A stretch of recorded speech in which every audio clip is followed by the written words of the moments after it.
Bismillahirrahmanirrahim. Assalamualaikum warahmatullahi wabarakatuh. Alhamdulillah alladzi bi ni'matihi tatimmus shalihat. Wa usalli wa usallim ala nabiyil karim Muhammad bin Abdullah wa ala alihi wa sahbihi wa man tabi'ahu ila yaumiddin. Bapak dan Ibu yang dimuliakan oleh Allah Jalla wa Ala, Majlis Taklim At-Tahirah yang sedalam lindungan dan penjagaan Allah Jalla Jalaluh.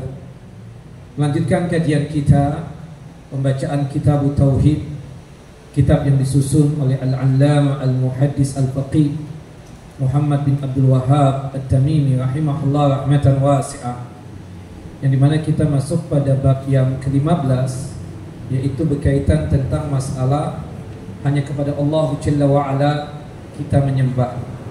Tidak seorang pun yang berhak disembah selain Allah Jalla wa Ala. Dan itu adalah arti daripada La ilaha illallah. Sebagaimana yang kita pahami, arti daripada La ilaha illallah adalah La ma'buda bihaqqin illallah. Pada bab ini, Bapak dan Ibu yang dimuliakan oleh Allah Jalla wa Ala, Syekh Muhammad At-Tamimi rahimahullah rahmatan wasi'ah menjelaskan tentang dalil-dalil tauhid yang menegaskan kejelasan dan kegamblangan dari tauhid tersebut, hingga kita yang awam sekalipun tidak akan merasa asing dengan hal tersebut. Pada bab yang ke-15 ini, Syekh rahimahullah membawakan 4 dalil, yang dimana dalil-dalil tersebut 3 dari ayat suci Al-Quran dan 1 daripada hadis Nabi Sallallahu alaihi wasallam. Kita bacakan dalil yang pertama di dalam firman Allah Jalla wa Ala dalam surah Al-A'raf, surah yang ke-7, ayat 191 sampai ayat 192, yang dimana Allah Jalla wa Ala berfirman, ayusyrikuna ma la yakhluqu syai'aw wa hum yukhlaqun. Apakah mereka mau untuk menyekutukan Allah Jalla wa Ala dengan berhala-berhala yang tidak dapat menciptakan sesuatu apapun? Wala yastati'una lahum nasraw wala anfusahum yansurun. Dan berhala-berhala itu sendiri adalah buatan orang, artinya dibuat oleh manusia. Dan berhala-berhala itu tidak mampu untuk memberikan pertolongan kepada penyembahnya, dan kepada dirinya sendiri pun berhala-berhala itu tidak dapat memberikan pertolongan. Ayusyrikuna ma la yakhluqu syai'aw wa hum yukhlaqun. Apakah manusia itu ingin menyekutukan Allah dengan berhala-berhala yang tidak dapat menciptakan sesuatu pun, sedangkan berhala-berhala itu sendiri adalah buatan manusia tersebut. Wala yastati'una lahum nasraw wala anfusahum yansurun. Dan berhala-berhala itu tidak mampu untuk memberikan pertolongan kepada para penyembahnya, dan juga tidak sanggup untuk menolong dirinya sendiri, dan tidak bisa untuk memberikan pertolongan kepada siapapun. Surah Al-A'raf, surah ke-7 ayat 191 sampai ayat 192. Pada ayat ini Allah Jalla Jalaluh menyebutkan dan menjelaskan sejelas-jelasnya kelemahan-kelemahan sembahan-sembahan kaum musyrikin. Apa kelemahan-kelemahan sembahan-sembahan kaum musyrikin? Patung-patung yang mereka sembah, berhala-berhala yang mereka sembah, itu seluruhnya punya kelemahan. Yang pertama, para sembahan tersebut tidak bisa menciptakan. Tidak bisa menciptakan. Coba kalau kita memperhatikan apa yang Allah katakan tadi dalam surah Al-A'raf ayat 191. Ayusyrikuna ma la yakhluqu syai'an. Apakah manusia itu mau menyekutukan Allah dengan berhala-berhala tersebut, yang dimana berhala tersebut tidak dapat menciptakan sesuatu apapun? Kata-kata syai'an ini merupakan isim nakirah. Ya, dalam bahasa kerennya indefinitif dalam konteks kalimat negatif. Perasa semacam ini mengandung makna keumuman yang artinya apa? Tidak sesuatu pun yang bisa diciptakan oleh patung-patung atau berhala-berhala yang menjadi sembahan-sembahan kaum musyrikin tersebut. Hatta semut yang kecil sekalipun mereka tidak bisa ciptakan. Subhanallah. Tak peduli sekuat apapun sembahan tersebut, pastinya tidak bisa apa? Untuk menciptakan. Sebagaimana dalam firman Allah Jalla wa Ala yang lain di dalam surah Al-Haq, surah yang ke-22 ayat 73, Allah Jalla wa Ala berfirman, "Ya ayyuhan nasu duriba masalun fastami'u lahu." Wahai manusia, telah dibuat perumpamaan, maka dengarkanlah oleh kalian perumpamaan tersebut. Apa perumpamaannya? Innal ladzina tad'una min dunillahi lan yakhluqu dhubaban walau ijtama'u lahu wa iyaslubhum adh-dhubabu syai'an la yastankidhuhu minhu dha'ufat dhalibu wal matlub. Sesungguhnya segala yang kalian seru, sesungguhnya segala yang kalian sembah selain Allah sekali-kali tidak dapat menciptakan seekor lalat pun. Kita tahu lalat adalah makhluk Allah Jalla wa Ala yang kecil. Walaupun seekor lalat pun mereka tidak sanggup untuk menciptakan. Walaupun mereka itu bersatu dalam rangka untuk menciptakan, tidak bakalan mampu. Dan jika lalat itu merampas sesuatu dari mereka, tiadalah mereka dapat merebutnya kembali dari lalat itu. Amatlah lemah yang menyembah dan amatlah lemah pula lah yang disembah. Yang menyembah yaitu manusia lemah, yang disembah berhala-berhala tadi juga lemah. Menciptakan seekor lalat yang sangat lemah, yang sangat kecil, tidak bisa dan tidak sanggup. Seandainya kata Allah Jalla wa Ala, lalat itu mengambil sesuatu dari mereka, mereka tidak bakalan sanggup untuk mengambilnya.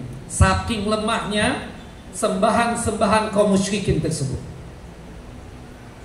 Dan dikatakan oleh Nabi kita Muhammad sallallahu alaihi wasallam di dalam hadis yang sahih yang dikeluarkan oleh Al-Imam Al-Bukhari dan Muslim, qala Rasulullah sallallahu alaihi wasallam, Rasulullah sallallahu alaihi wasallam bersabda, qala Allah azza wa jalla, Allah yang maha perkasa lagi maha mulia berfirman. Berarti ini hadis adalah hadis qudsi. Hadis qudsi itu berbeda dengan Al-Quran. Persamaannya kalam Allah, Al-Quran kalam Allah, hadis qudsi juga kalam Allah, firman Allah. Cuma bedanya kalau hadis kalau Al-Quran itu makna dan lafadznya dari Allah Jalla Jalal. Sedangkan hadis qudsi itu maknanya dari Allah Jalla wa Ala, sedangkan lafadznya redaksinya itu dari Nabi kita Muhammad sallallahu alaihi wasallam.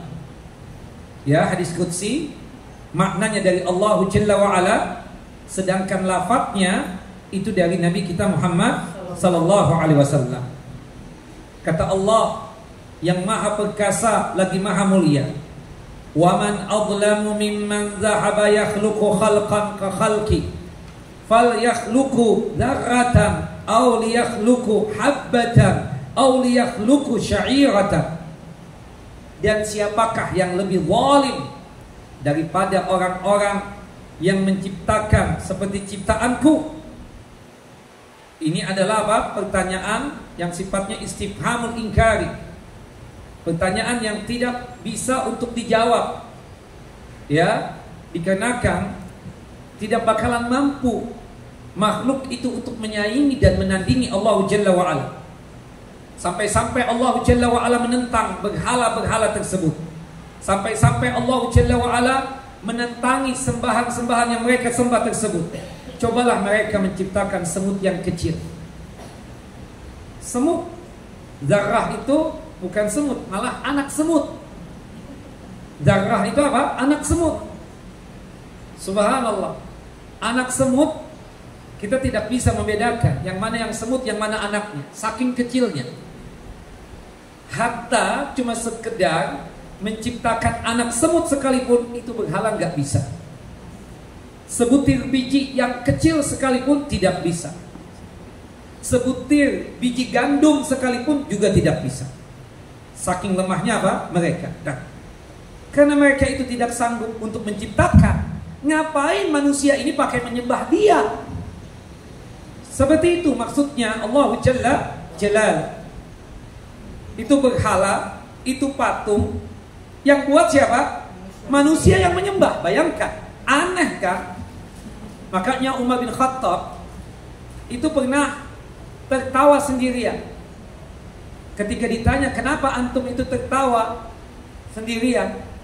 Dulu kita di masa jahiliyah, saking bahlulnya ya, kata Umar bin Khattab, saking jahilnya, subhanallah, saking dungunya, ya, saking jahiliyahnya, kita buat patung, buat berhala dari tepung terigu. Terbentuklah berhala. Ketika kami kenyang, kami sembah itu berhala yang kami buat dengan tangan kami sendiri dari tepung terigu. Ketika kami lapar, kami makan itu berhala, kan tepung terigu tadi. Subhanallah, dijadikan roti tapi berbentuk apa? Berhala, berwujud patung. Kami kenyang, kami sembah itu berhala. Kami lapar, karena itu tepung terigu seperti roti, kami makan itu berhala. Ya Allah, kata Umar. Umar tertawa sendiri. Subhanallah, saking apa jahilnya zaman dulu. Zaman sekarang juga ada seperti itu. Ibu, bapak, ibu nyembah ini berhala. Iya. Yang buat ini siapa? Oh, kita beli, Ustaz. Beli dari mana? Ya dari manusia. Berarti yang buat ini manusia. Betul sekali. Kemana akal sehat kita itu? Kemana akal sehat kita? Mau dikatakan, oh itu cuma sekedar simbol dan seterusnya. Kemana akal sehat kita? Kok bisa-bisanya berhala disembah? Kok bisa-bisanya patung disembah? Kok bisa-bisanya ya kayu disembah? Kok bisa-bisanya batu yang disembah? Dan seterusnya. Waliyadzubillah. Nah, maka subhanallah, sungguh benar semua yang disembah tidak ada yang menciptakan. Manusia ada yang menyembah Nabi Isa alaihissalam. Ada juga manusia yang menyembah para wali. Ada juga manusia yang menyembah malaikat. Ada juga manusia yang menyembah pohon, batu, kuburan, matahari, rembulan, berhala, patung dan lain sebagainya. Tapi semuanya tidak ada yang pernah dan tidak ada yang mampu menciptakan. Ada malaikat menciptakan? Tidak. Para wali yang dianggap wali, ustadz, ya, ustadz meninggal, kiai meninggal, anggaplah dia sebagai wali Allah, kekasihnya Allah. Tetapi apakah dia tersebut bisa untuk menciptakan? Tidak bisa. Apalagi berhala-berhala, apalagi patung, apalagi kuburan, pastinya tidak bisa untuk menciptakan. Ngapain pakai disembah? Bahkan jika mereka tadi sembahan-sembahan tadi bersatu, malaikat, jin, manusia, berhala-berhala, batu-batuan, pepohonan, kayu-kayuan bersatu, tidak bisa juga mereka menciptakan. Hatta jika sekiranya mereka ingin menciptakan anak semut sekalipun, tidak bisa. Hanya Allah Jalla wa'ala yang sanggup untuk menciptakan. Nah, bahasa hanya Allah Jalla wa'ala yang sanggup menciptakan, itu tauhid apa? Rububiyah. Alhamdulillah. Apa artinya tauhid ar-rububiyah? Dapat hadiah ya? Ayo nih. Nih, Ustaz ada hadiah. Benar ya? Ada, Ustaz. Bapak-bapak ya? Ya, Ustaz. Oke, bapak-bapak biasanya lebih lambat nih daripada ibu-ibu. Apa yang disebut dengan tauhid ar-rububiyah? Angkat tangan. Ya Allah Bapak, jangan sampai kalah nih sama ibu-ibu. Gak ada yang bisa? Iya Pak.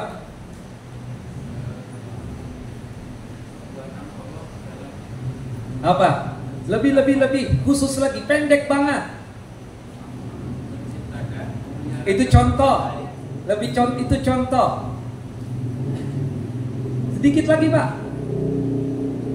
Itu kalau misalnya menjawab begitu kan, kalau ujiannya ustadznya saya salah tuh Pak. Salah Pak ya? Oke. Ya. Ibu. Yang di belakang. Berdiri Bu. Berdiri. Gak kedengaran. Dia sholat ya? Iya Bu. Salah. Tadi ibu dari siapa? Siapa? Ya ibu. No, salah. Itu salah, ini salah. Ya Allah. Yang dekat, ya ibu. Bukan. Itu contoh. Ya ibu. Yang belakang.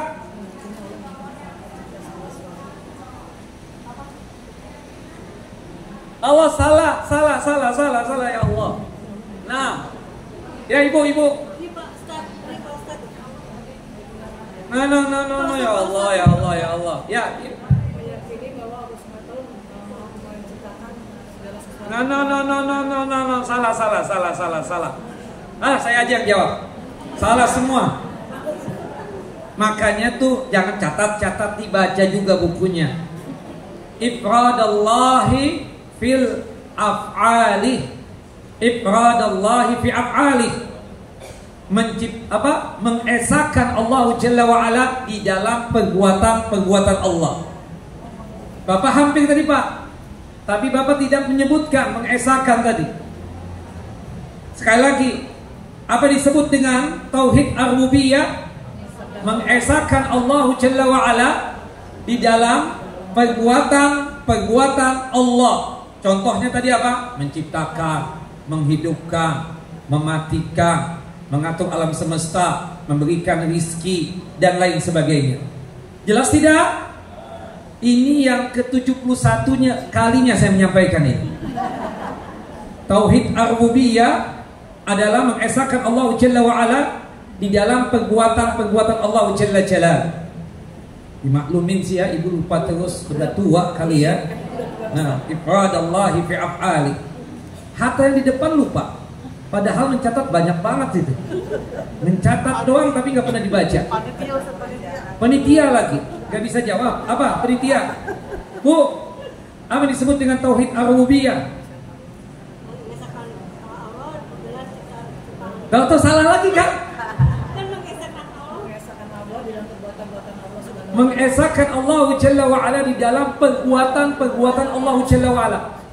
Perbuatan Allah bukan menciptakan saja. Banyak. Iya kan?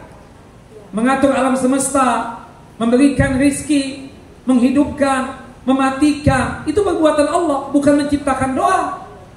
Menciptakan memang bagian dari perbuatan Allah Jalla Jalaluh. Tapi tidak hanya sekedar itu. Jelas ya? Adapun mengesahkan Allah Jalla wa Ala masalah ibadah, itu tauhid apa namanya? Uluhiyah. Sekali lagi nih saya tegaskan. Kalau tauhid ar-rububiyah itu berkaitan erat dengan perbuatan Allah. Sekali lagi. Tauhid ar-rububiyah itu berkaitan erat dengan perbuatan Allah Jalla wa Ala.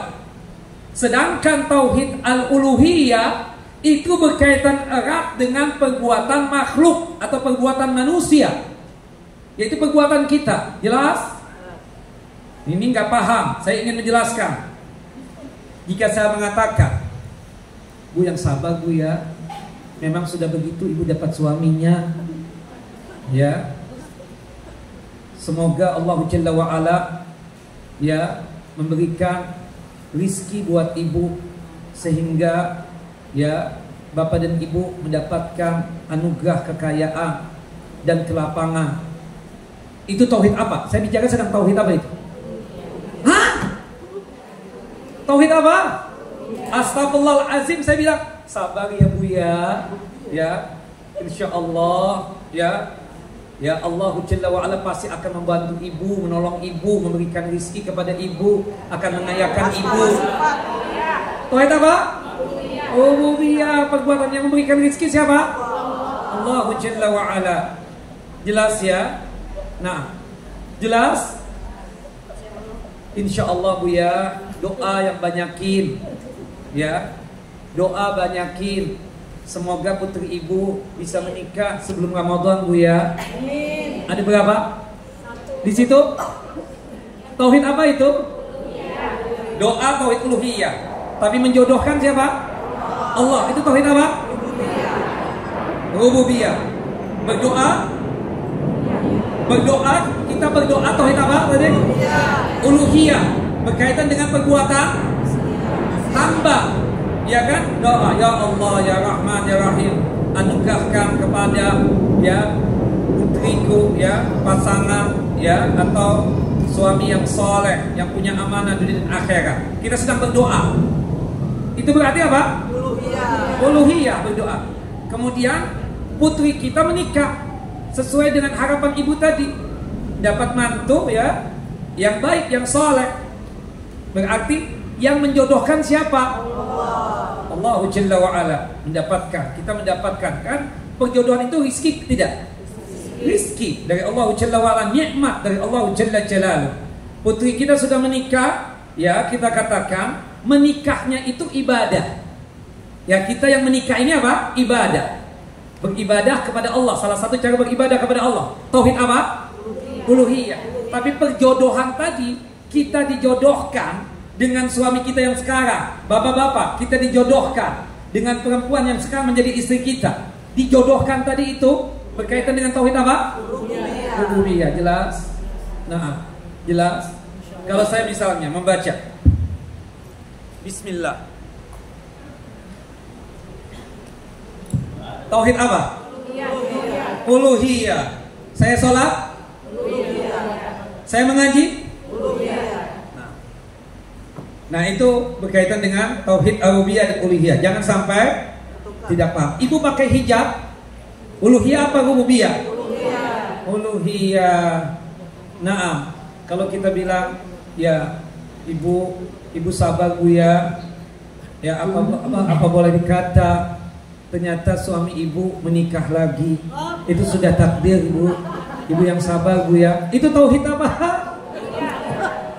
Tauhid apa Bu? Ya kan?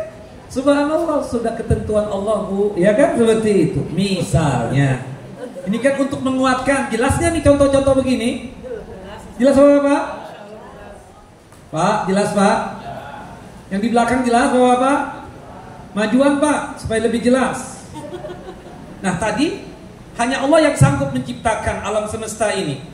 Ya, selain Allah tidak sanggup untuk menciptakan.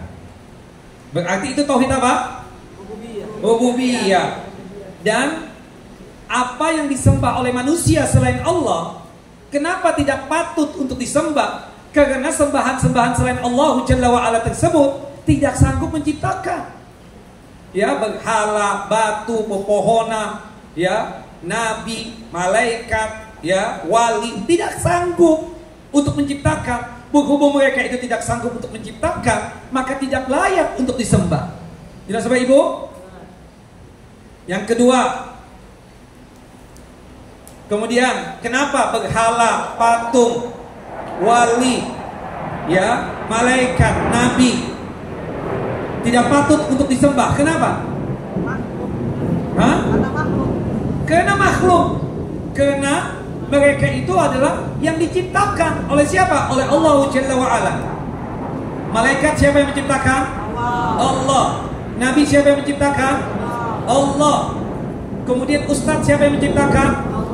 Tuanku siapa yang menciptakan? Allah. Bangsa jin siapa yang menciptakan?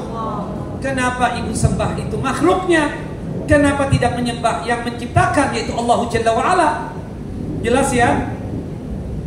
Kenapa berhala-berhala itu tidak patut untuk disembah? Karena berhala-berhala itu diciptakan. Sembahan itu dahulunya merupakan sesuatu yang tidak ada, bukan begitu? Patung tadi itu, berhala, tadinya kan tidak ada, lalu diadakan. Bahkan setelah mereka ada, mereka masih membutuhkan pencipta untuk membuat mereka bertahan hidup. Seperti kita manusia, bukan begitu? Masih butuh nggak dengan Allah Jalla wa'ala? Pastinya. Malaikat masih butuh nggak dengan Allah Jalla wa'ala? Pastinya. Sesuatu yang sifatnya seperti itu sangatlah tidak pantas untuk disembah. Kenapa? Karena sembahan-sembahan selain Allah Jalla wa'ala, entah itu malaikat, entah itu manusia, entah itu bangsa jin, entah itu para wali, entah itu kuburan, entah itu berhala, tidak pantas disembah. Kenapa? Karena mereka itu diciptakan. Jelas Bapak Ibu? Yang ketiga, kenapa patung dan berhala tadi tidak pantas untuk disembah? Karena para sembahan tersebut tidak mampu untuk menolong para penyembahnya. Jelas? Berhala nih dia bukan. Bayangkan tadi ceritanya Umar bin Khattab radhiyallahu anhu. Lapar, kami makan itu berhala. Karena terbuat dari apa? Tepung terigu tadi itu, kayak roti. Bisa dia membela dirinya sendiri? Gak sanggup. Ketika dimakan, ya, apalagi untuk membantu para penyembahnya. Patung kok, berhala kok tidak sanggup untuk apa? Untuk menolong para penyembahnya. Allah Jalla wa'ala menyatakan bahwa berhala-berhala tersebut atau sembahan-sembahan tersebut tidak mampu untuk menolong. Ya, ini menegaskan bahwa seandainya pun mereka ingin menolong para penyembahnya, mereka tidak akan mampu untuk melakukannya. Jelas Bapak-bapak? Yang keempat, apa alasannya patung dan berhala tadi tidak layak dan tidak pantas untuk disembah? Alasan yang keempat, para sembahan tersebut tidak bisa menolong diri mereka sendiri. Bukan begitu? Sebagaimana ceritanya Umar bin Khattab tadi, ya kan? Ketika lapar kami makan tuh berhala. Berhalanya gak sanggup untuk menolong dirinya sendiri. Jelas ya? Artinya itu kan buatan. Berwujudlah berhala, berwujudlah patung, kemudian disembah oleh manusia. Seandainya itu dihancurkan, apakah berhala tadi sanggup menolong dirinya sendiri? Sangat tidak sanggup. Ini menunjukkan bahwa para sembahan ini benar-benar lemah. Dan demikianlah tabiat para makhluk. Makhluk kita manusia ini apa? Sangat lemah. Jika sembahan tersebut tidak bisa menolong diri mereka sendiri, lantas bagaimana mau menolong selain mereka? Kalau patung berhala tadi tidak sanggup untuk menolong dirinya sendiri, bagaimana mungkin dia bisa menolong orang lain? Jelas Bapak Ibu? Allahu Akbar. Nah, ini maksud daripada firman Allah Jalla wa'ala dalam surah Al-A'raf, surah yang ke-7, ayat 191 sampai ayat 192. Nah, termasuk keanehan-keanehan terjadi kan? Ibu datang ke dukun atau bapak datang ke dukun, peramal, paranormal, ingin kaya. Bukan begitu? Ya. Kalau ingin kaya, kenapa dukunnya sampai sekarang miskin doang itu? Ya enggak. Seharusnya kan buat dirinya sendiri dong. Kita dalam masalah doa pun, sunnahnya itu kan maslahat buat diri kita dulu. Baru setelahnya itu buat orang lain, buat suami, buat orang tua, buat anak-anak, buat teman kita, buat bestie kita dan seterusnya. Itu ketika kita berdoa kepada Allah, maslahat buat diri sendiri. Ini dukun kere, berharap minta fulus dari orang yang datang kepada dia, bukan begitu? Tahu-tahu di antara bapak dan ibu datang kepada dia ingin kaya. Kalau seharusnya ya dalam akal pikiran yang sehat, seharusnya kan dia dulu yang kaya. Tapi kita lihat malah dia berharap minta bantuan dari kita, bukan begitu? Waliyadzubillah. Berapa nih untuk ongkos sesajennya? Berapa sih untuk ongkos konsultasinya dan seterusnya? Bukan begitu? Nah, ini semua apa kita katakan? Keanehan manusia itu. Ya. Masih saja didatangi itu dukun, peramal dan paranormal. Padahal apa kita katakan? Tidak sanggup untuk memberikan sesuatu apapun. Tidak bisa mengayakan kita, tidak bisa untuk menguatkan kita, dan seterusnya. Ya, dalam artian yang lain, kalau seandainya nih maaf, kita ingin datang ke dukun itu, ingin kaya, tapi kita lihat tuh dukun kerek, gembel, miskin, seharusnya kan dia dulu yang kaya dong. Nah, itu akal pikiran yang sehat itu harus dijalankan itu. Jelas Bapak Ibu? Wallahu a'lam bishawab. Nah, tab itu maksud daripada surah Al-A'raf, surah ke-7 ayat 191 sampai ayat 192. Dan yang mendukung daripada ayat ini di antaranya surah Al-Furqan, surah yang ke-25 ayat yang ketiga. Surah Al-Furqan, surah ke-25 ayat yang ketiga. Kemudian surah Al-A'raf, surah yang ke-7 ayat 188. Dan surah Jin ayat 21 sampai ayat 23. Allah Jalla wa'ala menyebutkan, ya, di dalam 3 ayat yang kita sebutkan tadi yang terakhir, itu sebagai pendukung, semakna dengan ayat yang Allah Jalla wa'ala jelaskan dalam surah Al-A'raf ayat 191 sampai ayat 192. Nah, Allah Jalla wa'ala menyebutkan tentang Nabi Muhammad SAW. Allah Jalla wa'ala berfirman, "Qul la amliku li nafsi naf'an wala darran illa ma sya Allah." Katakanlah wahai Muhammad, aku Muhammad tidak berkuasa untuk mendapatkan kemanfaatan bagi diriku sendiri, dan tidak pula untuk bisa menolak kemudaratan atau celaka, kecuali jika dikehendaki Allah Jalla wa'ala. Keyakinan kita, Nabi Muhammad makhluk ciptaan Allah Jalla wa'ala. Nabi Muhammad tidak bisa untuk mendatangkan manfaat. Nabi Muhammad tidak bisa untuk mencegah mara bahaya. Buktinya apa yang terjadi dengan beliau ketika perang Uhud. Ya, patah gigi beliau, gigi seri lagi, berdarah-darah, luka. Nabi Muhammad pernah jatuh dari kuda. Sekiranya beliau itu paham, mengerti tentang masalah yang gaib, atau bisa untuk memberikan manfaat dan bisa mencegah mara bahaya, pastinya tidak terjadi seperti itu.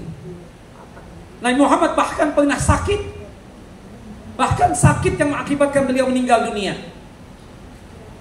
Sakit yang berat yang dialami oleh beliau 2 kali. Pertama ketika jatuh dari kuda, yang kedua sakit yang mengakibatkan beliau meninggal dunia 12 hari. Berarti menunjukkan beliau apa? Manusia, ciptaan Allah Jalla wa'ala. Makanya Allah mengabadikan tentang apa yang Rasulullah katakan. Aku ini, kata Nabi Muhammad, tidak bisa berkuasa untuk menarik kemanfaatan buat diriku sendiri, dan tidak bisa sanggup untuk menolak kemudaratan atau celaka. Ya, tidak bisa untuk menolak mara bahaya, kecuali jika dikehendaki oleh Allah Jalla wa'ala. Walau kuntu a'lamul ghaiba lastakthartu minal khairi wama massaniya su'u in ana illa nadhiru wa basyirun liqaumi yu'minun. Dan sekiranya aku, kata Nabi Muhammad, mengetahui yang gaib, tentulah aku akan membuat kebajikan sebanyak-banyaknya, maka aku akan mendapatkan kebaikan sebanyak-banyaknya, dan aku tidak akan ditimpa, ya, malapetaka atau kemudaratan. Aku tidak lain hanyalah pemberi peringatan, nadhirun wa basyirun, pemberi peringatan sekaligus pemberi kabar gembira. Bagi siapa? Liqaumi yu'minun, bagi mereka yang beriman kepada Allah Jalla wa'ala. Jelas Bapak Ibu? Nah, Nabi Muhammad ingin menunjukkan, jangan kalian sembah Nabi Muhammad SAW. Itu kata siapa? Allah dan Nabi Muhammad. Kalau kita menyembah Nabi Muhammad, atau berdoa kepada Nabi Muhammad, atau bertawassul kepada beliau, musyrik, dan syiriknya syirik besar. Jelas? Makanya ketika Nabi Muhammad SAW meninggal dunia, Abu Bakar As-Siddiq masuk ke Masjid Nabawi, kemudian naik ke atas mimbar. mengumpulkan para sahabatnya dalam kondisi yang sedih yang sangat luar biasa. Ya, antara iya dan tidak, ini Nabi Muhammad benar meninggal atau masih hidup. Bahkan Umar bin Khattab radhiyallahu anhu yang jelas hafal Al-Quran, Umar bin Khattab berkata apa? Seandainya ada di antara kalian yang mengatakan Nabi Muhammad itu meninggal dunia, aku tebas lehernya. Ingat, apa yang terjadi dengan Nabi Muhammad sekarang sama seperti apa yang dialami oleh Nabi Musa. Meninggalkan kita sementara waktu untuk bermunajat kepada Allah Jalla wa'ala, dan akan kembali kepada kita lagi. Tapi subhanallah, Abu Bakar As-Siddiq punya keimanan yang sangat kokoh dan kuat. Dia kumpulkan para sahabatnya, termasuk Umar bin Khattab. Kemudian menyatakan di atas mimbar, "Man kana ya'budu Muhammadan fa inna Muhammadan qad mat, wa man kana ya'budu Allah fa inna Allah hayyun la yamut." Barang siapa yang menyembah Muhammad, barang siapa yang menyembah Nabi Muhammad, ketahuilah Nabi Muhammad telah wafat, mangkat, meninggal dunia. Ya, berarti tidak layak untuk apa? Disembah. Wa man kana ya'budullah, ya, fa innallaha hayyun la yamut. Barang siapa yang menyembah Allah, maka Allah Jalla wa ala Maha hidup dan tidak bakalan wafat dan meninggal. Sembahlah Allah Jalla Jalal. Kemudian Abu Bakar membawakan firman Allah Jalla wa ala, "Afa immata aw inqalabtum ala aqabikum." Nabi Muhammad bisa jadi meninggal, bisa jadi dibunuh. Sebagaimana yang Allah firmankan di dalam Al-Qur'an. Ya, seperti itu. Artinya Nabi Muhammad mengatakan, aku tidak bisa menguasai dan tidak bisa untuk mendatangkan manfaat, tidak bisa mencegah mara bahaya. Seandainya aku mengetahui yang gaib, maka aku akan berbuat kebajikan sebanyak-banyaknya, dan tidak bakalan aku tersebut tertimpa malapetaka. Tapi kenyataannya apa? Nabi Muhammad luka, berdarah, sakit, dan seterusnya. Menunjukkan Nabi Muhammad apa? Makhluk. Kalau makhluk berarti ciptaan Allah, berarti tidak layak untuk disembah. Yang layak dan pantas untuk disembah hanya siapa? Allahu Jalla Jalal. Kemudian kita masuk kepada dalil yang kedua. Firman Allah Jalla Jalaluh di dalam surah Fatir ayat 13 dan 14. Surah Fatir ini surah yang keberapa? Surah yang ke-34 atau 35? Berapa? 35. Surah Fatir surah yang ke-35 ayat 13 sampai ayat 14. Sahih? 35 ya? Allah Jalla wa ala berfirman, "Walladzina tad'una min dunihi ma yamlikuna min qitmirin." Dan sembahan-sembahan yang kalian berdoa kepadanya atau menyembah kepadanya selain Allah tidak memiliki apapun walaupun setipis kulit dari kurma. Qitmir itu kalau kita membuka kurma, ada enggak garis-garis kayak putih begitu? Perhatian enggak? Itu dalam bahasa Arab apa? Garis-garis putih yang ada di dalam kurma itu namanya qitmir. Setepis kulit ari kurma. Mereka tidak bisa menciptakan itu. Kok beda, Ustaz? Nah, surah Fatir ayat 13 14? Salah ya? Baik. Afwan. Dan orang-orang yang kamu suruh sama. Nah. Baik.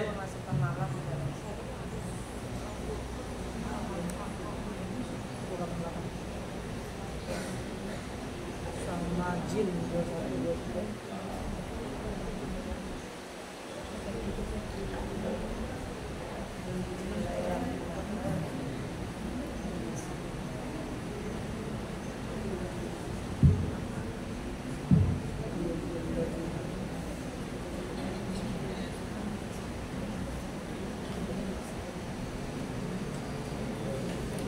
Surah walladzina tad'una min dunihi ma yamlikuna min qitmir. Sahih. Oh, di tengah-tengah. Surah Fatir Di tengah-tengah ayat itu. di tengah-tengahnya ya kan? Iya. Dan Benar. seperti Saya ayat tadi tadi. kaget-kaget makanya. Hah? Di tengah-tengah ayat. Sahih ya? Oh beda. Jelas Ibu? Surah Fatir surah ke-35 ayat 13 dan 14 di tengah-tengahnya. Nah, Iya, tengah-tengah ayat. ya walladzina tad'una min dunihi ma yamlikuna min kitmirin. Jelas Ibu? Kulit ari. Nah, Iya. Ada kan? Sahih ya? Surah Fatir. Saya kaget kok bisa salah ini. Padahal sudah buka-buka tadi. Tapi saya mau memastikan, alhamdulillah. Ala kulli hal. Dan sembahan-sembahan yang disembah oleh manusia selain Allah tidak memiliki apapun walaupun setipis kulit ari kurma. Ada kurma, kita buka. Ada nggak kulit ari yang putih itu? serat-seratnya ya. Iya kan? Untuk menciptakan itu saja dia tidak sanggup. Untuk memiliki itu saja tidak sanggup. In tad'uhum, seandainya kalian wahai manusia berdoa kepada mereka, la yasma'u du'aakum, mereka tidak akan mendengar seruan kalian atau doa kalian. Walau sami'u mastajabu lakum, kalaupun mereka mendengar, mereka tidak dapat memperkenankan permintaan kalian, tidak bakalan mengijabah doa-doa kalian. Wa yaumal qiyamati yakfuruna bi syirkikum wa la yunabbi'uka mislu khabir. Dan pada hari kiamat kelak, berhala-berhala tadi yang kalian sembah, yang kalian berdoa kepadanya, akan mengingkari kesyirikan kalian wahai manusia. Dan tidak ada yang dapat memberikan keterangan kepada kalian sebagaimana yang telah diberikan oleh Allah Jalla wa Ala yang Maha mengetahui. Ya, kita jelaskan ayat ini. Ya, benar ya, surahnya surah Fatir. Surah yang ke-35 ayat 13 dan 14. Di dalam ayat ini Allah Jalla wa Ala kembali mengisyaratkan, menghabarkan kelemahan-kelemahan para sesembahan yang batil dan tidak layak disembah tadi. Berhala, patung, manusia, malaikat, jin, ya, ahli kubur, para wali, semuanya lemah. Ya, sebagaimana yang dikatakan oleh Allah Jalla wa Ala dalam surah Fatir ayat 13 dan 14. Yang kalian berdoa wahai manusia kepada selain Allah, mereka itu tidak memiliki apa-apa. Ngapain pakai minta sama mereka? Itulah bahasa kita. Ngapain sih Bapak Ibu pakai berdoa kepada Tuhan kubur? Ngapain sih pakai tamasya religi itu, ke kuburan itu? Ngapain? Bahasa Ibu kan tamasya religi ya. Itu syirik, bukan tamasya religi, tamasya syirik. Berdoa kepada ahli kubur syirik. Tuh ahli kubur, Ibu doa minta apapun, kalau toh mereka tersebut mendengar, tidak bisa untuk mengijabah doa Ibu, tidak bisa memperkenankan permintaan Ibu. Pastinya mereka itu lemah. Kenapa? Karena mereka tidak memiliki apapun. Ya, doa sama dia, minta fulus misalnya, nggak ada fulus dia. Minta kekayaan, nggak punya kekayaan. Jelas ya. Minta agar diberikan kesehatan oleh dia, nggak punya dan nggak punya kemampuan untuk menyembuhkan. Ngapain Bapak dan Ibu pakai meminta kepada mereka? Datang ke kuburannya misalnya, sekalipun kata Allah Jalla wa Ala, qitmir, selaput tipis yang membungkus biji buah kurma. Ada yang mengatakan qitmir itu dalamnya ada juga apa? Kan kalau kurma kering, selaputnya itu kurma kering itu kan itu yang kita nggak mau makan kadang. Ya, ada ya kadang yang ada yang nggak suka itu. Ya, itu kan tipis banget itu. Ya, khitmir. Ada yang mengatakan itu yang namanya khitmir ya, seperti itu. Kita buka tuh di selaputnya itu yang membungkus ya biji buah kurma tadi. Ya, tahu biji buah kurma, bijinya tuh kan ada tuh putih-putih kan warnanya. Bijinya itu kita lihat tuh. Kan ada yang dilapisi. Nah, selaput biji kurma tadi dalam bahasa Arab apa namanya? Khitmir. Itu kan nggak ada manfaatnya buat kita. Kita nggak makan itu. Biji kurmanya aja kita nggak makan, apalagi selaputnya kan? Seperti itu. Nah, itu namanya bahasa Arab apa? Kitmir. Itu sembah-sembahan nggak bisa, nggak memiliki itu. Apalagi minta fulus, apalagi minta kekayaan, apalagi minta kesehatan, apalagi minta dijagain supaya terhindar dari malapetaka, nggak bakal mampu. Yang kedua, itu sembahan-sembahan mereka tidak mendengar. Tidak mendengar. Patung kok, berhala, nggak dengar. Ya, termasuk ahli kubur itu. Alam barzah kok. Alam barzah itu artinya apa sih? Barzah berbeda dengan alam dunia, dengan akhirat. Jelas? Mereka tidak akan mendengar doa para penyembahnya. Yang ketiga, ini seandainya ya, berandai-andai.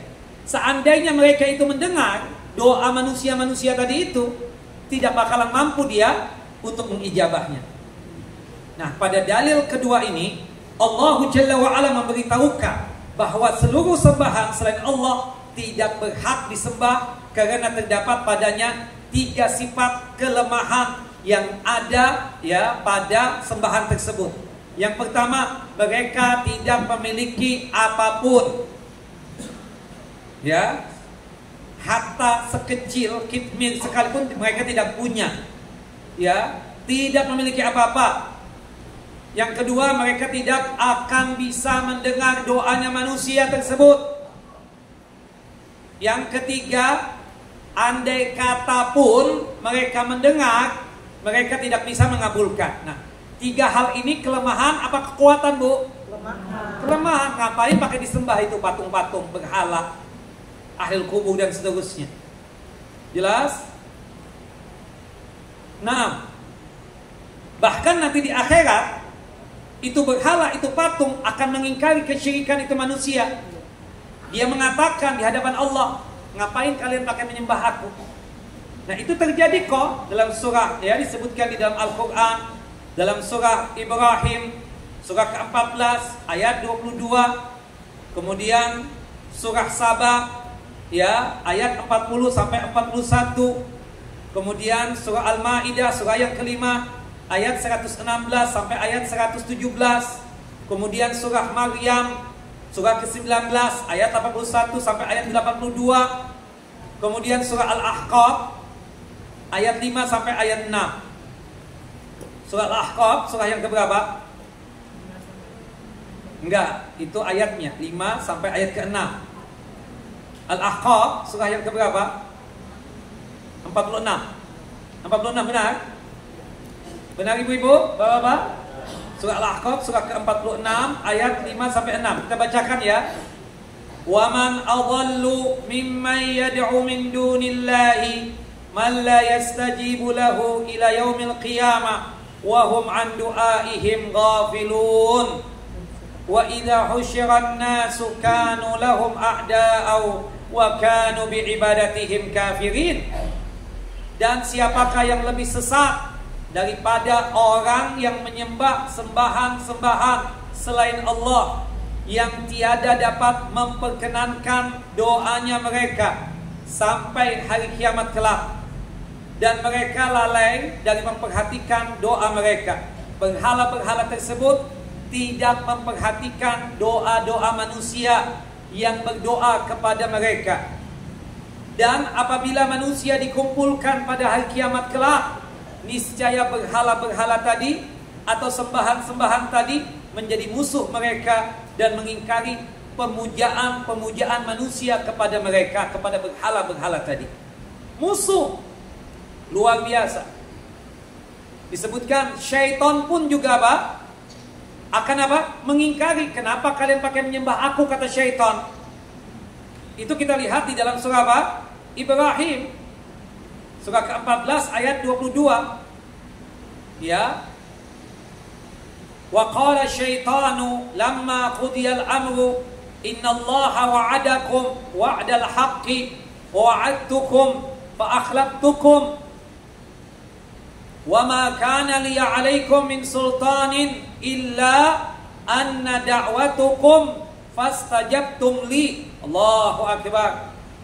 Dan berkatalah syaitan, iblis berkata, tatkala perkara atau hisab atau pengadilan Allah Jalla wa'ala telah selesai, telah dihisab makhluk termasuk manusia dan bangsa jin, sesungguhnya Allah, kata syaitan nih, apa kata syaitan? Sesungguhnya Allah telah menjanjikan kepada kalian janji yang benar. Subhanallah. Ini perkataan syaitan nanti di hari kiamat kelak. Setelah terjadi apa? Pengadilan Allah. Sesungguhnya Allah telah menjanjikan kepada kalian janji yang benar. Dan kata syaitan, aku pun telah menjanjikan kepada kalian, tetapi aku mengingkarinya. Tapi aku apa? Menyalahinya. Dusta syaitan berjanji kepada kita itu. Kata syaitan lagi, sekali-kali tidak ada kekuasaan bagiku terhadap kalian. Kata syaitan, aku tidak punya apa-apa, tapi aku berjanji bohong. Tapi apa kan syaitan ngomong nih begini, tapi bohong.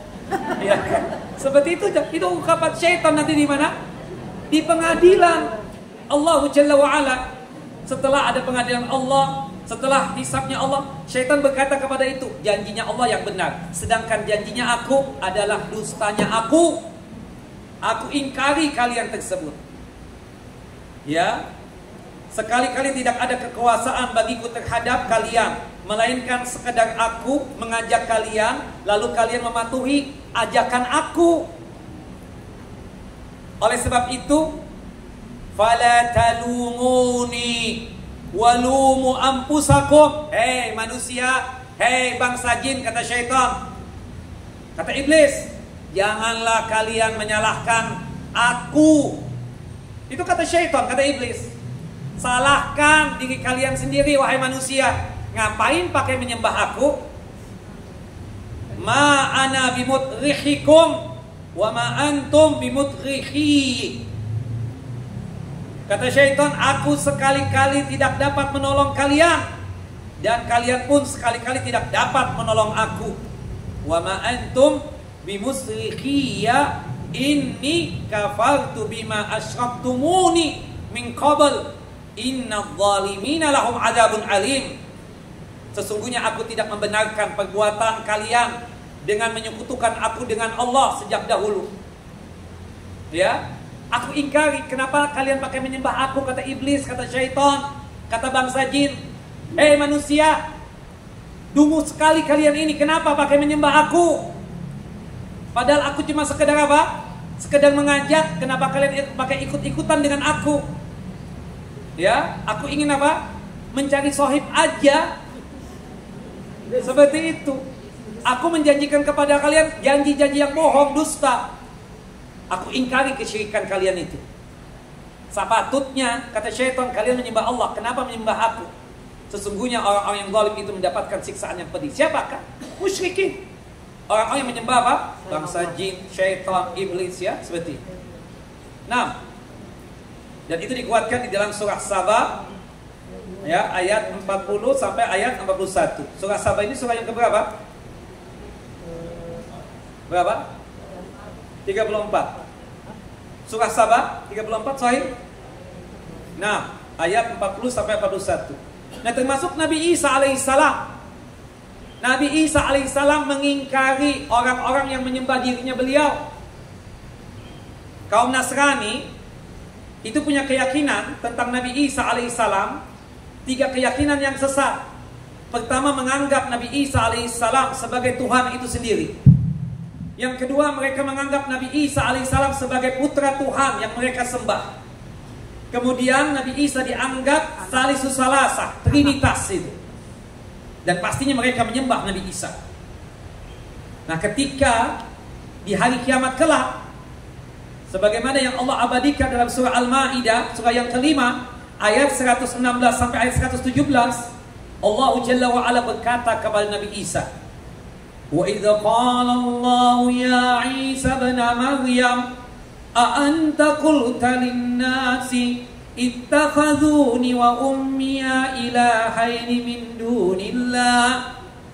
Dan ingatlah ketika Allah Jalla wa Ala berfirman dan berkata kepada Nabi Isa, wahai Isa putra Maryam, ya, apakah kamu mengatakan kepada manusia, jadikanlah aku dan ibuku dua orang Tuhan selain Allah Jalla wa Ala, dua sembahan selain Allah Jalla wa Ala? Apakah engkau yang menyuruh manusia itu untuk menyembah dirimu dan menyembah ibumu Maryam? Apa jawab Nabi Isa? Qala subhanaka ma yakunu li an aqula ma laysa li bihaqqin in kuntu qultuhu faqad alimtahu ta'lamu ma fi nafsi wa la a'lamu ma fi nafsika innaka anta 'allamul ghuyub. Apa jawab Nabi Isa? Maha suci engkau ya Allah, tidak patut bagiku mengatakan apa yang bukan hakku. Tidak pernah aku mengatakan kepada manusia, hai manusia, hai kaumku, sembahlah aku, sembahlah ibuku. Demi Allah, aku tidak pernah mengatakan itu kepada manusia, kepada umatku. Seandainya aku mengatakan hal itu kepada umatku, maka tentulah engkau ya Allah Maha mengetahui apa yang ada pada diriku, dan aku tidak mengetahui apa yang ada pada zatmu ya Rabb, ya Allah Jalla wa Ala. Sesungguhnya engkau Maha mengetahui perkara-perkara yang gaib. Allahu Akbar. Ya, kemudian Nabi Isa mengatakan apa? Ma qultu lahum illa ma amartani bihi an i'budallaha rabbi wa rabbakum. Ya Allah, tidaklah aku mengatakan kepada mereka kecuali sesuai dengan apa yang engkau perintahkan kepadaku. Aku perintahkan mereka agar mereka itu beribadah kepada Allah Jalla wa Ala, Tuhanku dan Tuhannya mereka. Ya, aku mengatakan kepada umatku, wahai umatku, beribadahlah kalian kepada Allah Jalla wa Ala, Tuhanku dan Tuhan kalian. Wa kuntu alaihim syahidan ma dumtu fihim.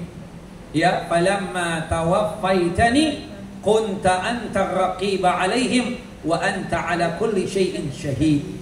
Kemudian dikatakan, ya, dan aku adalah menjadi saksi terhadap mereka selama aku berada di antara mereka. Maka setelah engkau wafatkan aku, engkaulah yang maha mengawasi mereka, dan engkaulah ya Allah adalah maha menyaksikan atas segala sesuatu. Allahu Akbar. Nabi Isa mengingkari apa? Kaumnya sendiri, kaum Nasrani. Aku tidak pernah menyuruh mereka untuk apa? Untuk menyembah aku, untuk menyembah ibuku. Yang aku perintahkan kepada mereka adalah menyembah Allah Jalla wa Ala semata. Wallahu a'lam bissawab. Jelas Bapak Ibu? Nah, dalil yang ketiga sekarang dari hadis Nabi sallallahu alaihi wasallam, diriwayatkan di dalam hadis yang dikeluarkan oleh Al-Imam Al-Bukhari dan Muslim dari hadis sahabat yang mulia Anas bin Malik radhiyallahu an, semoga Allah Jalla wa Ala meridai beliau, bahwasannya pada saat terjadinya perang Uhud, kepala Rasulullah SAW terluka, badan berdarah-darah, gigi geraham beliau pecah, bahkan dikatakan, ya, gigi seri beliau patah. Beliau pun bersabda, ya, kaifa yuflihu qaumun sajju nabiyahum, bagaimana satu kaum itu akan sukses, akan beruntung, akan berjaya jika sekiranya itu kaum melukai nabinya mereka sendiri, menyakiti nabinya mereka sendiri. Kemudian turunlah firman Allah Jalla wa Ala yang termaktub dalam surah Ali Imran, surah yang ketiga, ayat 128. Laisa laka minal amri syai'un aw yatuba alaihim aw yu'adzibahum fa innahum zalimun. Wahai Muhammad, tidak ada sedikit pun campur tanganmu dalam urusan mereka itu. Bukan urusan engkau wahai Muhammad. Mereka itu mau beriman kepada engkau ataupun tidak beriman kepada engkau. Ya, atau Allah Jalla wa Ala nantinya kelak akan menerima taubatnya mereka, bukan urusan engkau juga wahai Muhammad. Atau Allah Jalla wa Ala akan menyiksa dan mengadab mereka, sesungguhnya itu pun juga urusannya Allah Jalla wa Ala. Sesungguhnya mereka itu, yaitu orang musyrik dan kafirin, adalah orang-orang yang zalim. Subhanallah. Bahkan disebutkan pernah ya di dalam satu hadis yang sahih, ya, hadis yang dikeluarkan oleh Al-Imam Al-Bukhari, ketika itu Nabi Muhammad SAW melakukan kunut nawazil atau nazilah. Ada dari kalangan ya qurra. Qurra itu adalah orang yang hafalan Qur'annya mantap, ya. Artinya penghafal Quran. Dicelakakan, dibunuh. Kemudian Rasulullah SAW melakukan apa? Kunut nazilah. Kalau terjadi bencana, terjadi malapetaka, ya, maka dianjurkan kaum muslimin untuk melakukan apa? Kunut nazilah. Kemudian Rasulullah SAW berdoa secara ta'yin, ya, di waktu melaksanakan kunut nazilah. Di waktu itu salat subuh.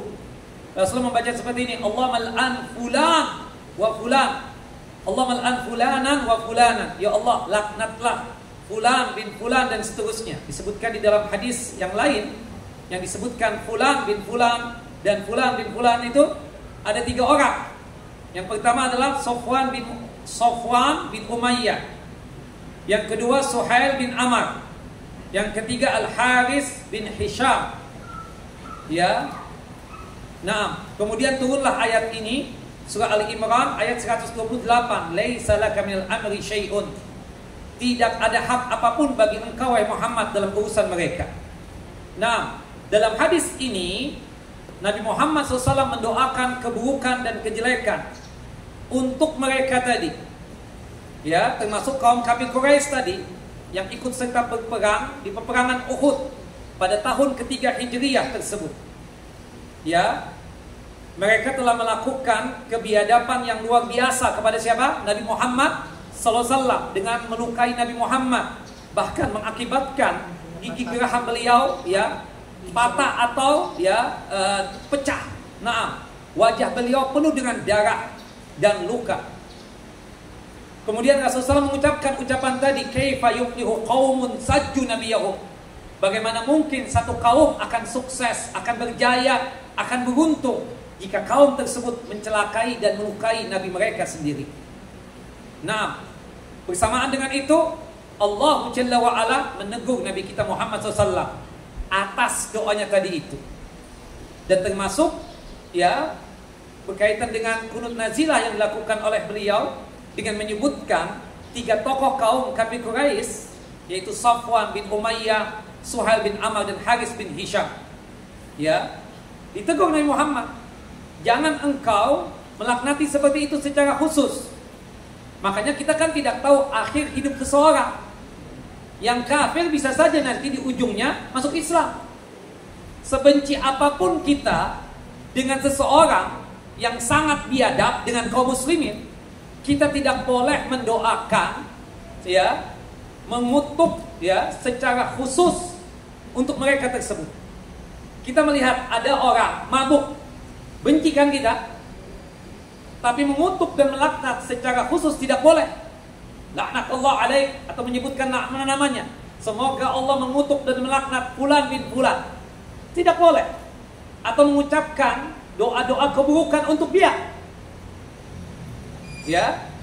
Tapi kalau mengutuk dan melaknat secara umum, misalnya kita mengatakan laknat Allah ala syaribil khamar.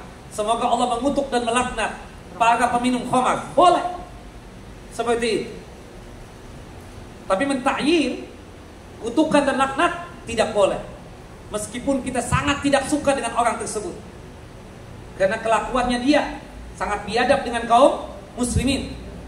Nah, ujung-ujungnya tadi apa? Benar. Bukan urusan engkau wahai Muhammad. Apakah nanti mereka bertaubat? Apakah nanti mereka akan diadab dan disiksa? Dan ternyata di akhir hayat 3 tokoh kaum musyrikin tadi itu apa? Masuk Islam. Safwan bin Umayyah masuk Islam, Suhail bin Amr masuk Islam, Haris bin Hisham masuk Islam. Nah, ini menunjukkan bahwa petunjuk dan kesesatan bukan di tangan Nabi Muhammad SAW, bukan begitu? Ya, petunjuk bukan di tangan manusia, kesesatan pun juga bukan di tangan manusia. Kalau Nabi Muhammad SAW tidak menguasai petunjuk, ya, dan juga Nabi Muhammad tidak menguasai berkaitan dengan masalah apa kesesatan sekalipun, Apalagi kita sebagai ustaz, kiai, tuan guru. Kita tidak bisa untuk memberikan apa? Petunjuk. Tidak bisa kita juga untuk memberikan kesesatan kepada seseorang. Yang punya hak ya untuk memberikan petunjuk siapa? Allah Jalla wa'ala. Tentang masalah sesatnya seseorang, itu pun juga hak Allah Jalla Jalaluh. Makanya dalam khutbatul hajahnya kita mengatakan apa? May yahdihillahu fala mudhillalah. Siapapun yang diberikan petunjuk dan hidayah oleh Allah Jalla wa'ala, maka siapapun orangnya tidak bisa untuk menyesatkan dia. Tapi wa may yudlil fala hadiyalah. Tapi kalau Allah Jalla wa'ala sudah menyesatkan seseorang, maka tidak ada seorang pun yang sanggup untuk memberikan petunjuk dan hidayah kepadanya. Berarti petunjuk tersebut yang bisa menguasai hanya siapa? Allah Jalla wa'ala. Nabi Muhammad SAW ketika paman yang paling dia cintai, yaitu Abu Thalib, dikarenakan bantuan Abu Thalib yang sangat luar biasa kepada beliau, di akhir hayat Nabi Muhammad meminta agar Abu Thalib masuk Islam. Ya ammu, kul kalimatan, kul la ilaha illallah, kalimatan uhaju biha indallah. Wahai pamanku, ucapkan kalimat tauhid la ilaha illallah, kalimat yang aku bisa berhujjah di hadapan Allah bahwasanya engkau telah menyatakan iman dan Islam. Tapi ini Abu Thalib enggan untuk mengucapkan itu. Meninggal dalam kondisi apa? Kafir. Turunlah ayat yang mengatakan innaka la tahdi man ahbabta walakin Allah yahdi man yasha. Engkau wahai Muhammad tidak bisa memberikan petunjuk hatta kepada orang yang engkau cintai sekalipun. Allahu Akbar. Abu Thalib satu rumah dengan Nabi. Nabi Muhammad tidak bisa memberikan petunjuk. Subhanallah. Yang hanya memberikan petunjuk siapa? Allah. Bapak Ibu, kita bukan keturunan Nabi.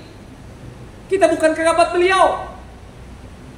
Bahkan tempat tinggal kita jauh dari kota suci Madinah. Tapi Allah Jalla wa'ala dengan pilihannya memberikan petunjuk kepada kita. Padahal kita bukan siapa-siapa. Bukan keturunan Nabi, bukan kerabat Nabi. Tapi Allah Jalla wa'ala jika ingin memberikan petunjuk kepada siapapun pasti terjadi. Makanya alhamdulillahnya ada salat wajib itu 17 kali kita meminta petunjuk kepada Allah Jalla wa'ala. Dan jaga petunjuknya Allah, jaga hidayahnya Allah Jalla wa'ala ini, hidayah iman dan Islam sampai mati. Jangan lepas dari diri kita ini. Subhanallah. Maka oleh sebab itu kalau kita melihat dari hadis ini, jika sekiranya Nabi Muhammad SAW saja butuh berdoa kepada Allah, ya, dan para sahabat juga ikut mengaminkan, maka tidak boleh meminta kepada Nabi Muhammad. Nabi Muhammad berdoanya kepada siapa? Kepada Allah.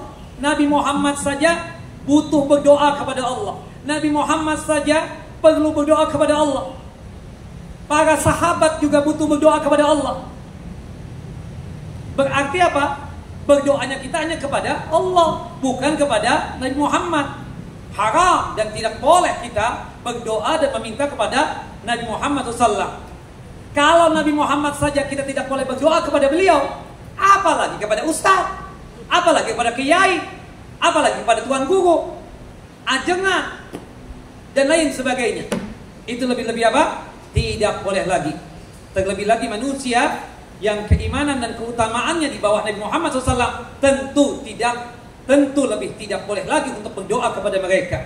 Kalau Nabi Muhammad SAW saja berkeinginan agar ketiga orang tersebut dijauhkan dari rahmat Allah Jalla wa'ala, ya, dan ini juga keinginan para sahabat yang merupakan para wali-walinya Allah Jalla wa'ala yang mengaminkan doa Nabi Muhammad SAW. Namun keinginan Nabi Muhammad dan para sahabat tidak dikabulkan oleh Allah Jalla wa'ala. Maka bagaimana mereka bisa disembah dan ditujukan doa kepada mereka, kepada Rasulullah, kepada para wali tadi? Tidak boleh, haram. Berdoanya kita hanya kepada siapa? Allahu Jalla wa'ala. Wallahu alam bissawab. Jelas Bapak Ibu? Nah, ada pertanyaan?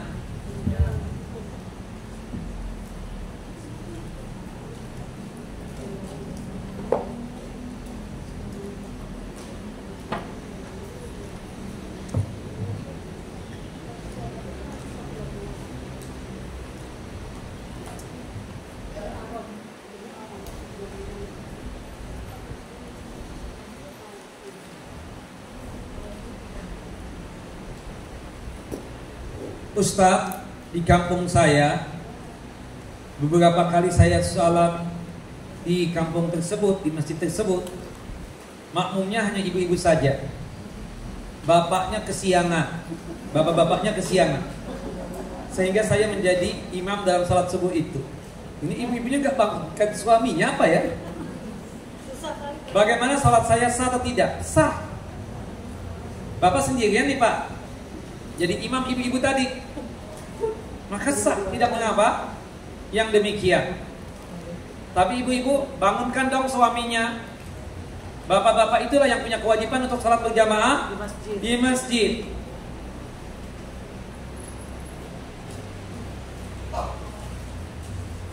Baik. Kemudian selanjutnya,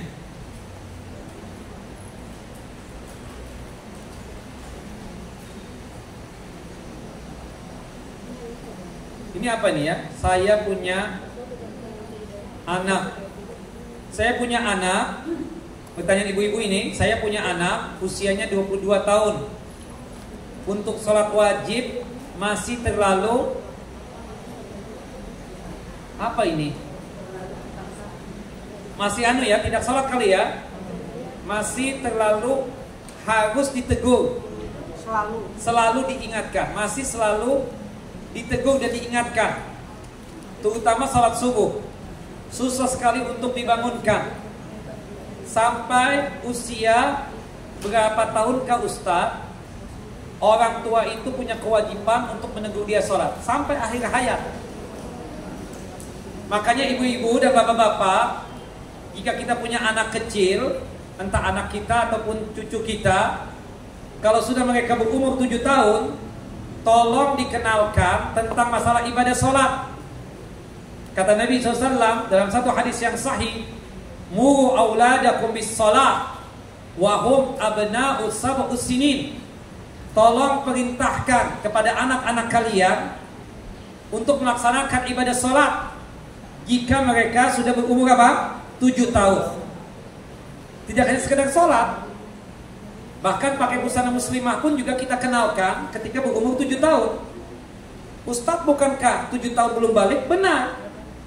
Tapi dalam masalah mendidik din, mendidik agama, ya, dalam masalah mendidik mereka tentang din dan tentang agama Islam ini, bila khususnya tentang sholat, termasuk juga berbusana muslimah, sedini mungkin kita ajarkan. Termasuk ibadah siam, ibadah puasa, sedini mungkin kita kenalkan, supaya nanti ketika dia balik, dia mengerti tentang apa itu sholat, paham sholat itu kewajiban, berbusana muslimah kewajiban, seperti itu. Jangan sampai apa kita katakan, jangan sampai mereka tersebut sebagaimana yang dialami oleh penanya ini. Saya sih yakin ya, sepertinya bapak dan ibu tidak perhatian kepada anaknya untuk mendidik mereka dalam masalah ibadah sholat, sehingga ketika sudah balik susah untuk diajak sholat. Tapi kalau kita dari kecil sudah mendidik mereka tentang masalah sholat, insya Allah ketika balik mereka sudah paham tentang kewajiban melaksanakan ibadah sholat. Kita tidak suruh sekalipun, mereka pastinya apa? Akan melaksanakan apa? Ibadah sholat. Wallahu a'lam bishawab.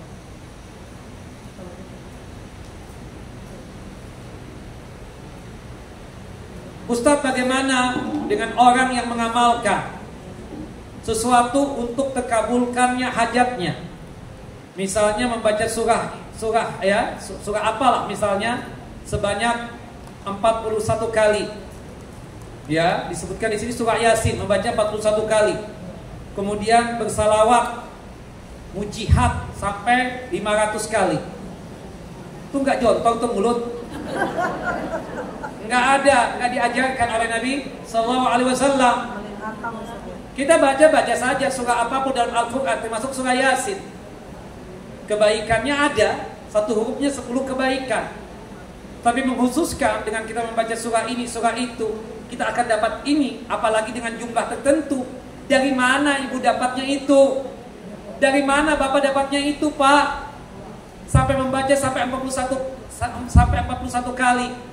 Kenapa sampai hitungan 41 kali? Kenapa enggak 3 kali? Kenapa enggak 7 kali? Kenapa? Mana dasarnya? Mana dalilnya? Ingat ya bapak dan ibu, dalam beramal dan beribadah itu pakai dalil. Kita beragama ini apa? Pakai hujjah dari Al-Quran dan Sunnah. Jangan main ibadah saja, hati-hati yang demikian. Harus pakai apa? Dalil. Dan ingat, amal ibadah kita ini baru bisa diterima selain ada ikhlas, sekaligus juga ada apa? Ittiba. Ittiba itu artinya apa? Beramalnya kita, beribadahnya kita sesuai dengan tuntunan dan ajaran Nabi kita Muhammad Sallallahu Alaihi Wasallam. Seperti itu Bapak dan Ibu. Jangan main ciptakan ibadah. Kita ini terkadang ingin sesuatu itu instan, cepat kita dapatkan. Akhirnya harta yang haram pun kita lakukan. Datang ke dukun misalnya. Harta yang tidak benar, harta yang menyelisihi pun kita amalkan. Padahal tidak diajarkan oleh Al-Quran dan juga hadis Nabi SAW. Tidak diajarkan oleh Allah dan Rasulnya. Jangan ya Bapak dan Ibu, tinggalkan amalannya seperti ini. Wallahu a'lam bissawab. Ustaz, jika kita mentalkinkan orang yang sedang sakaratul maut di telinga kanan atau di telinga kiri? Secara umum kanan kita katakan. Ya, seperti itu. Nah, tapi memang tidak ada dalil khusus yang menjelaskan harus di kanan. Itu cuma dasar kebaikan saja. Karena setiap yang baik itu hendaknya apa? Di kanan, kan seperti itu. Wallahu a'lam. Tapi secara dalil khusus tidak ada. Yang jelas kita disuruh untuk membimbing agar orang yang meninggal dunia tersebut sanggup untuk mengucapkan la ilaha illallah. Kata Nabi kita Muhammad sallallahu alaihi wasallam di dalam hadis Abu Hurairah dan dikuatkan di dalam hadis Abu Sa'id Al-Khudri radhiyallahu an, qala Rasulullah sallallahu alaihi wasallam, Rasulullah sallallahu alaihi wasallam bersabda, laqinu mautakum la ilaha illallah. Tolong bimbing atau talkinkan. Talkin itu artinya membimbing. Ya, bimbinglah orang yang mau meninggal dunia agar sanggup untuk mengucapkan la ilaha illallah. Talqin itu ada sebelum orang meninggal dunia. Sekali lagi, talqin itu ada sebelum orang meninggal dunia. Adapun setelah meninggal dunia tidak ada talqin. Ketika kita mendapatkan ada orang yang nazar, sepertinya mau melepas ruh, maka kita bersegera untuk membimbing dia, mentalkinkan dia untuk membaca apa? La ilaha illallah. Kalau sudah satu kali dia mengucapkan la ilaha illallah, sudah cukup. Jangan diulang-ulang. Cukup apa? Satu kali saja. Jika takdirnya dia memang meninggal dunia, maka insya Allah dia husnul khatimah. Kata Nabi kita Muhammad SAW di dalam hadis Mu'adz bin Jabal radhiyallahu an, semoga Allah Jalla wa ala meridhai beliau. Qala Rasulullah SAW, Rasulullah SAW bersabda, man kana akhiru kalamihi la ilaha illallah dakhala al-jannah. Barang siapa ucapan terakhirnya sebelum dia meninggal dunia la ilaha illallah yang dia ucapkan, maka jaminan surga untuknya. Jaminan surga untuknya. Jelas Bapak Ibu? Naam. Jadi telinga kanan kiri saya bertanya. Ya, secara umum untuk kebaikan kanan. Tapi memang kalau ditanya dalilnya apa Ustaz? Tidak ada dalilnya. Dalilnya sifatnya umum. Ya, Rasulullah kata Ibunda Aisyah itu menyukai yang baik-baik itu dari kanan. Menyisir rambut, memberikan sesuatu hadiah, sedekah itu dengan tangan kanan, atau memulai yang baik dengan kanan, masuk ke masjid misalnya, ya. Seperti itu. Termasuk kan mentalkin kanan itu baik enggak? Berarti pilihannya apa? Telinga kanan. Seperti itu. Tapi secara dalil khusus tidak ada memang. Wallahu a'lam bissawab. Nah, Ustaz, jika kita meminta doa kepada orang lain yang dianggap sebagai orang tua, apakah diperbolehkan? Jika orangnya masih hidup, boleh. Meskipun yang afdal utama kita sendiri berdoa. Seperti misalnya, Ustaz tolong doakan ana ya. Bolehkah seperti itu? Boleh. Tapi yang dapat pahala berdoa siapa? Ustaz. Ustaz yang berdoa. Dia yang beribadah kepada Allah, bukan begitu? Dia yang dapat pahala. Ibu yang minta doa dari ustaz tersebut tidak ada pahalanya. Jelas? Nah, tapi ustaznya pastikan masih hidup. Ya, kalau ustaznya sudah meninggal dunia, tidak boleh bapak dan ibu datang ke kuburannya meminta doa kepada beliau. Ini adalah tawassul yang syirik. Jelas ya? Dan syiriknya adalah syirik besar. Tapi kalau ustaznya masih hidup, ya, maka boleh kita meminta doa dari dia. Artinya begini, kan tawasul yang dibolehkan itu kan ada tiga. Tawasul yang dibolehkan itu ada tiga. Yang pertama tawasul dengan nama-nama Allah yang indah dan sifat-sifat Allah yang mulia. Yang kedua adalah tawasul dengan amal soleh kita yang sudah kita kerjakan. Yang ketiga adalah tawasul dengan doanya orang yang soleh yang masih hidup. Kita anggap orang tua kita lebih soleh daripada kita. Bolehkah kita minta doa dari orang tua kita yang masih hidup tersebut? Boleh, tidak mengapa yang demikian. Wallahu a'lam bishawab. Pertanyaan jamaah. Ya. Pertanyaan jamaah. Untuk hadiah. Iya, betul. Baik, ibu-ibu, ini pertanyaan dari jamaah bukan? Iya, yang Ustaz yang nanya ke jamaah. Saya bertanya sekarang. Saya waktu mau habis. Pertanyaan buat ibu-ibu dulu. Ada berapa hadiah? Ada 7. Ada 7. Satu untuk bapak-bapak. Satu buat bapak-bapak doang. Boleh deh 2, boleh deh 2. 2 bapak-bapak, 5 buat ibu-ibu. Maaf ya Pak ya, karena hadiahnya datangnya dari ibu-ibu ini. Kalau begitu bapak-bapak dulu. Kenapa berhala, patung, kuburan, ya, kemudian sembahan-sembahan selain Allah tidak layak dan tidak pantas untuk disembah? Ya, jawabannya kan karena mereka memiliki kelemahan. Sebutkan kelemahannya apa saja. 3 saja sebutkan kelemahannya. Silakan Bapak.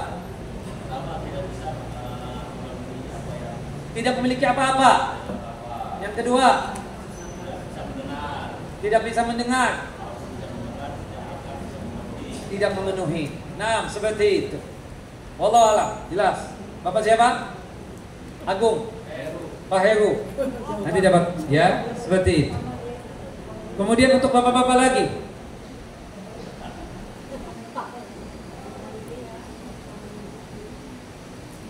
Sebutkan 3 orang, ya, 3 orang yang didoakan keburukan oleh Nabi SAW tadi, yang kemudian masuk Islam, 3-tiganya. Siapakah mereka tadi itu? Bapak hafal 3-tiganya?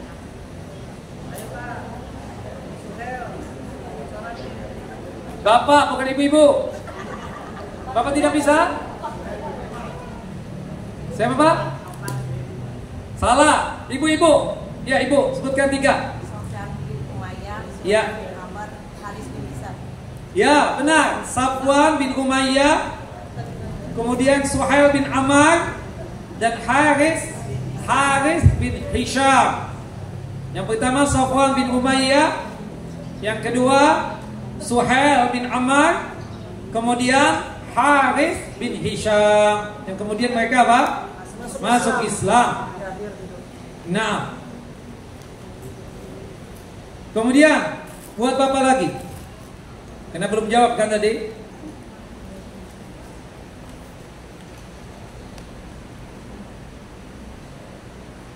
Apa artinya khitmir?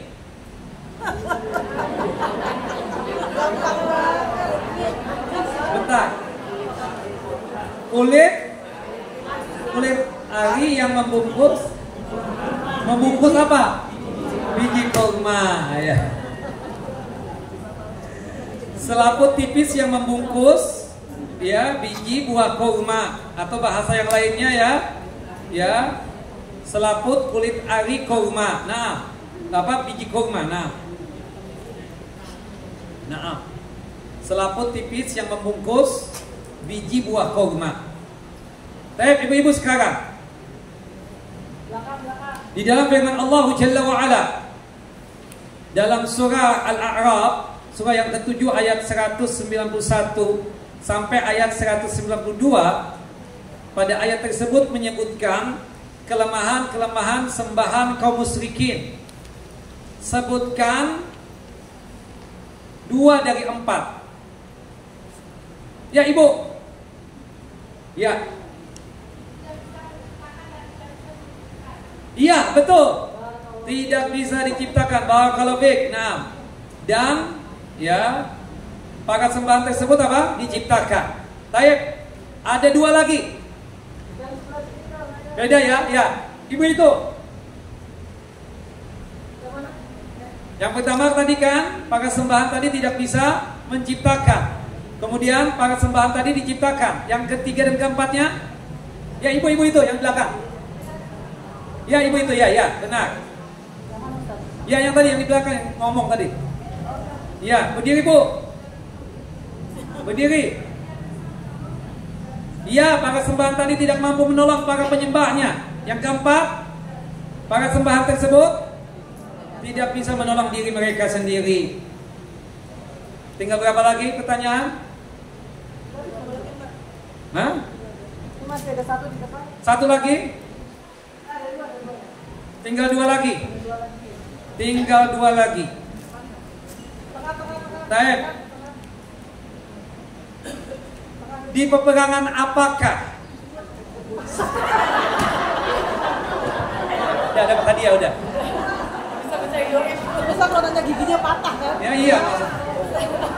Di peperangan apakah yang dimana giginya Nabi patah atau geraham beliau pecah dan maaf badannya Nabi berdarah-darah, wajah beliau luka ya di peperangan Uhud. Nah, pada tahun ketiga Hijriyah. Satu lagi ya. Nah, Nabi Isa alaihissalam membantah kaumnya sendiri yaitu kaum Nasrani di surah apakah dan ayatnya apa? Ya ibu, ibu, tengah. Maaf ya bu ya, panitia yang menentukan. Ya tengah. Ya Al-Maidah ayat 116 sampai ayat 117. Jelas ibu-ibu?